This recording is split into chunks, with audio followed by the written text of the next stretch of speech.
ও তোমার ফোনে টাকা আছে? আছে? তাহলে আমার একটু ব্যালেন্সটা ঢুকে দাও না। ব্যালেন্স? হ্যাঁ হ্যাঁ। আচ্ছা 155 টাকা। 155 কি সিম? আমার জিও। জিও? হ্যাঁ হ্যাঁ। আর নাম্বার বল। 8348701005। দাদা আসতে বল। ওই বললাম তো, ফের বল। 8348701005। 155 তাই তো? রিচার্জ করে। হ্যাঁ আচ্ছা, ঠিক আছে। টাকা দিয়ে গেলাম। ঠিক আছে। পাঠিয়ে দিও, হ্যাঁ? হ্যাঁ এটা পাঠিয়ে তো? দাও। হ্যাঁ ঠিক আছে যাও। ঠিক আছে। আর আসছে শালা, আমি তো ক্যাকে রিচার্জ করে দিলাম। কি আবার তুই রিচার্জ করলে তো ফোন যায়নি তো? তাই নাকি? হ্যাঁ। আমি তো করে দিয়েছি। কথা কিছু হচ্ছে না। কেন করে দিয়েছি তো ব্যাপারটা আমি? কি? না, না না টাকা ফেরত দাও। টাকা আমার নেই, খরচা হয়ে গিয়েছে। আমি ভাই দিয়ে দেবো। না, ও কদিন বললে পরে হবে দিয়ে না।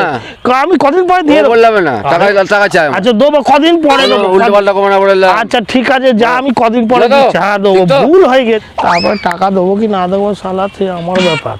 ওর টাকায় শালা কে রিচার্জ করে দিয়েছি, কদিন শালা ভালো করে গল্প করে নেবো শালা।